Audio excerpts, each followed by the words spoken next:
Hey everybody, and welcome back to the channel. G.I. Joe here. Today we are starting a brand new series on everything you could possibly want to know about ESO. Today's video is on the different races in Tamriel. We'll go over the passives and what makes each race unique. We will also list at the end which races are best suited for each role in the Elder Scrolls Online. Let's get started. Each of the races have their own innate passives. For the High Elf, the static passive that you don't have to put any skill points into is the Highborn. This increases your experience gain with Destruction Staff skill line by 15%. It also increases your experience gain by 1% overall. The Spell Recharge passive, when you activate a class ability, you restore 640 Magicka or Stamina based upon whichever is lowest. This effect can occur once every 6 seconds. So if you are a Magicka class, every time you cast a class ability, you will restore Stamina because your Magicka pool will be higher. And vice versa, if you are a Stamina based class, you will restore Magicka because your Magicka will be lower than your Stamina. This can occur once every 6 seconds when you cast a class ability. So if you're a Nightblade, a Templar, a Sorcerer, those skills that are unique to that class, every time you cast it, you will restore that. When you're using an ability with a channel or a cast time, you take 5% less damage.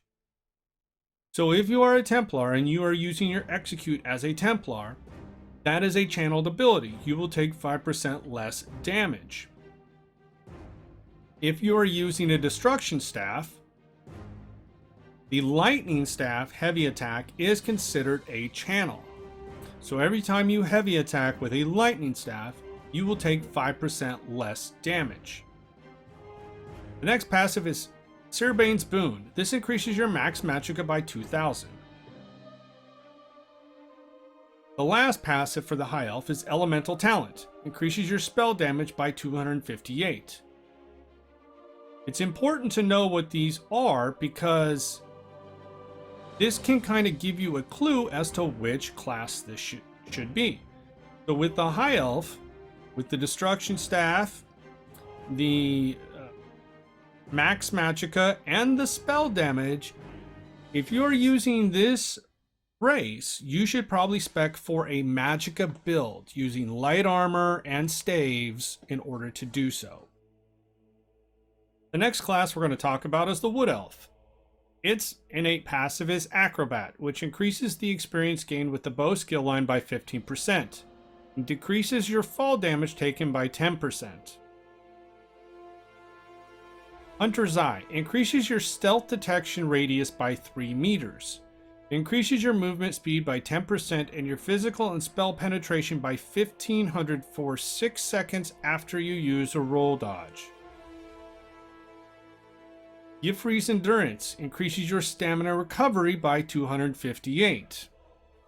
And Resist Affliction increases your max stamina by 2,000 and poison resistance by 2310.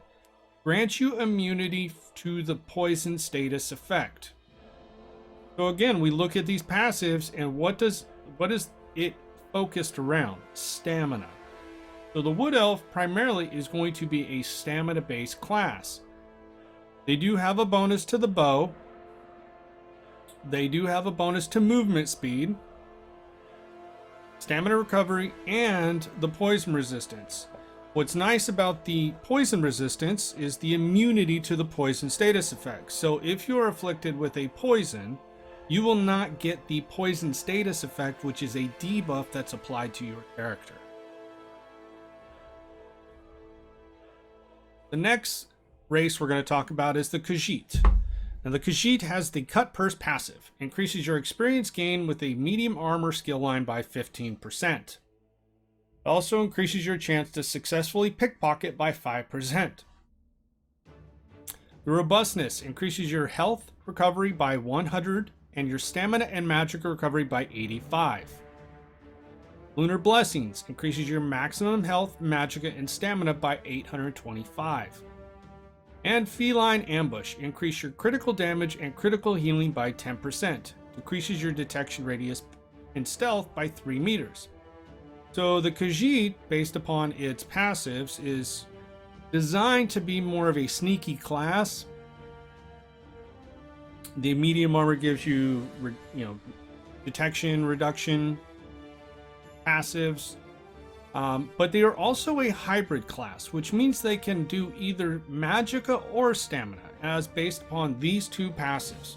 Your Stamina and Magicka recovery are both increased, as well as the maximum stats. It is not as much as, say, the High Elf or the Wood Elf, which each have 2,000 of one specific stat. These have all three stats increased by 825, and the recoveries increased by a little bit each. But also, the Khajiit has a critical response, so the critical damage and critical healing by 10%. So this can be used to help increase the overall damage of your class. So if you're a Nightblade, it adds to you the Nightblade's crit chance, Templar's crit chance, both healing and damage. It also decreases your detection radius in stealth by 3 meters, again leading to the stealthy type play that a Khajiit would do.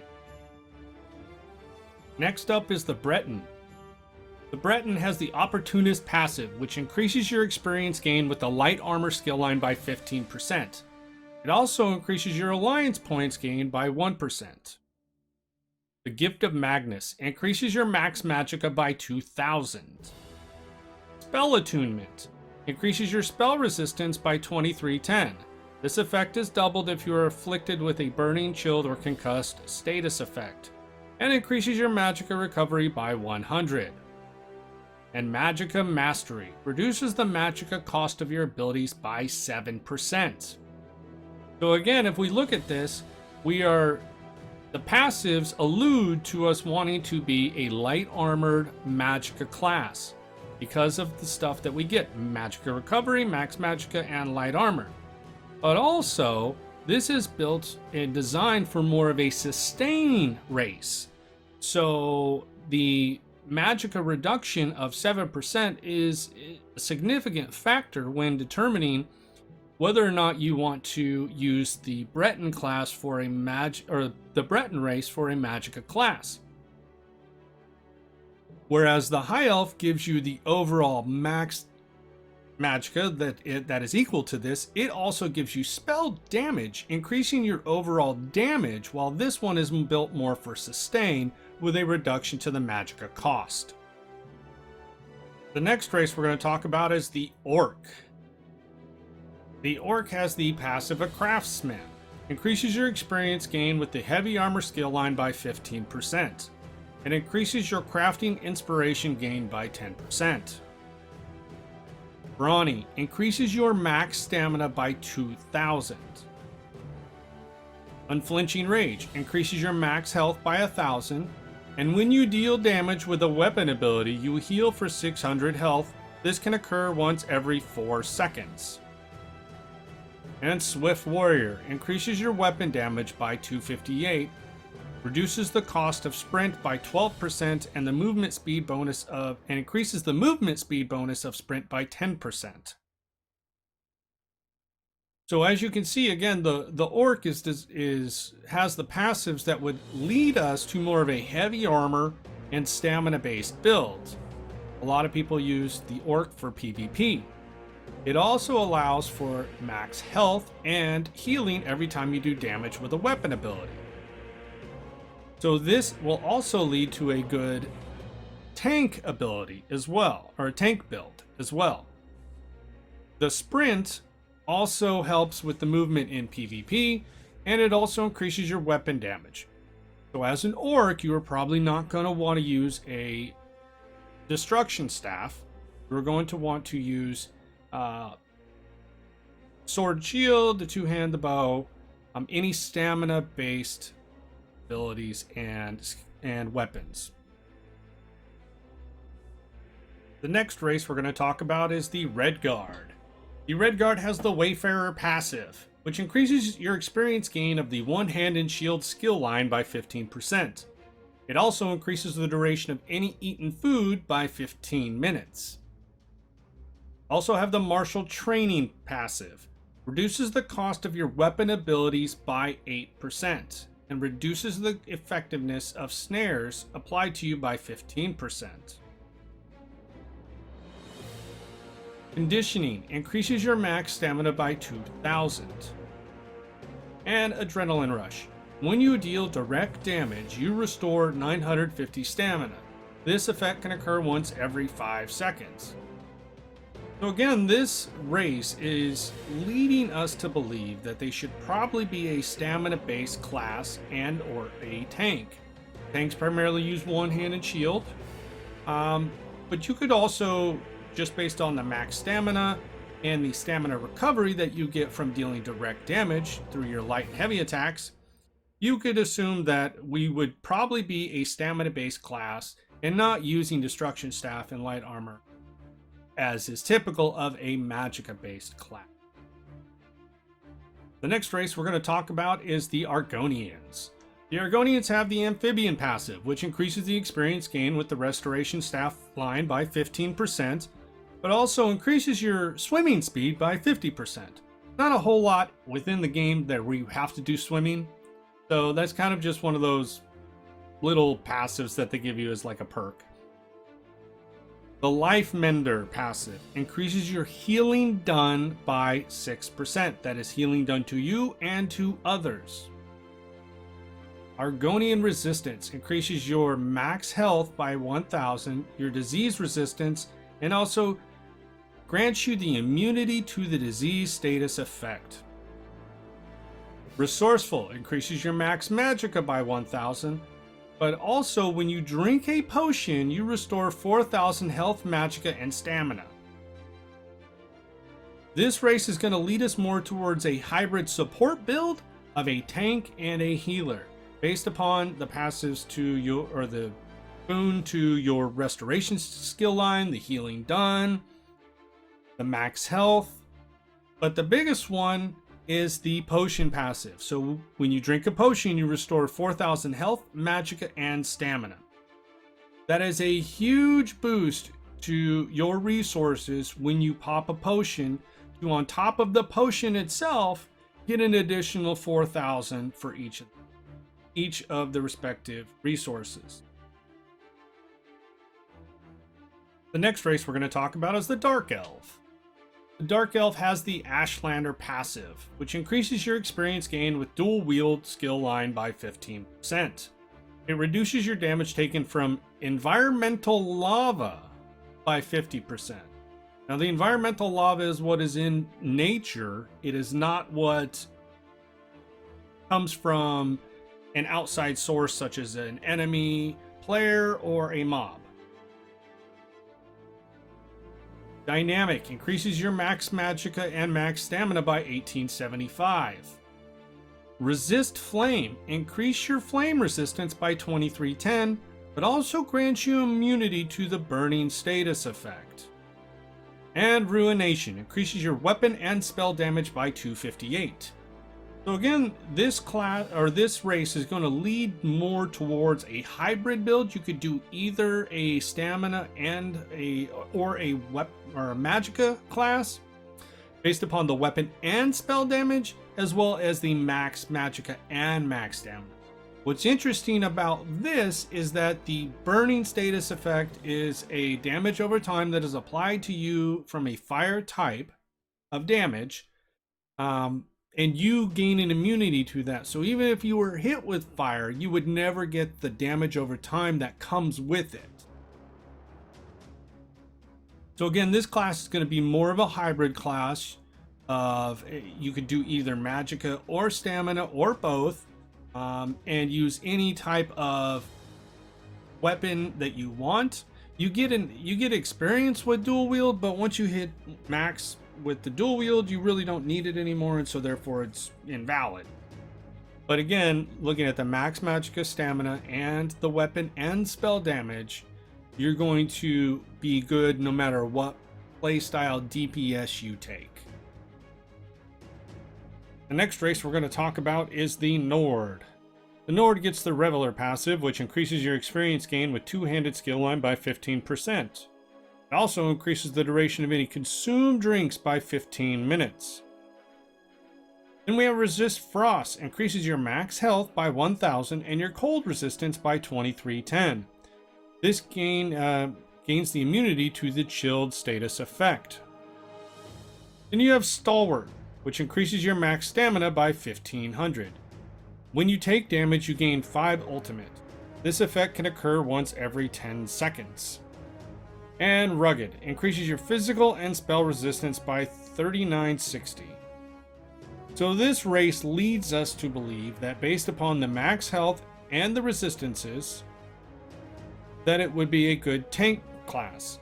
But also because of the Stalwart passive, you get a max Magicka and the ultimate gain when you take damage. So as tanks, one of the things you're going to want to do is use ultimate and also have high resistances. The max health and the stamina also help you for when you're blocking. You could also run this as a stamina based class with the two-handed, the max stam, and the ultimate regen.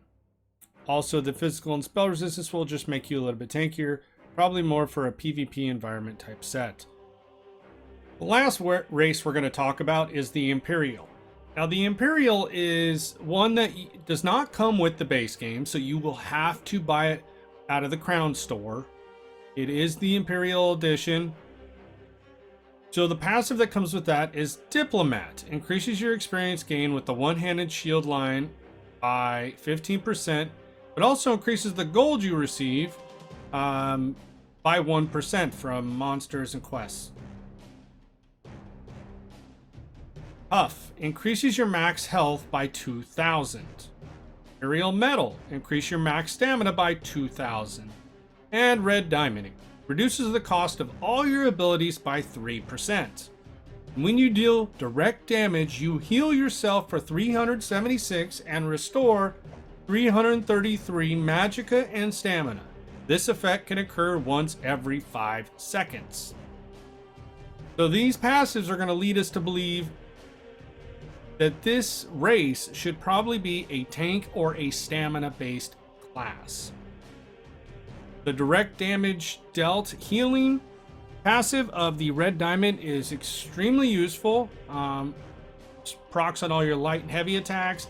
It's also not just solely for your weapon damages, but also any class specific abilities you have that deal direct damage. You will heal yourself and restore Magicka and stamina. It also reduces the cost of all of your abilities by 3%. So let's recap the best races for Magicka DPS. Number 1 is the High Elf. They have the highest overall damage due to their spell damage and maximum resources. Number 2 is the Breton. They have the best overall sustain for Magicka classes. Number 3 is the Dark Elf. They have spell damage and Magicka bonuses. Number 4 is the Khajiit. They have critical damage and recovery bonuses to their race. Now let's recap the best races for Stamina DPS. Number 1 is the Orc. They have the highest overall damage for Stamina DPS. Number 2 is the Redguard. They have the best Stamina Sustain. Number 3 is the Wood Elf. They have recovery and penetration. Number 4 is the Khajiit. They do critical damage, have stealth, have recovery, and resources. Number 5 is the Dark Elf. They deal weapon damage and have maximum stats.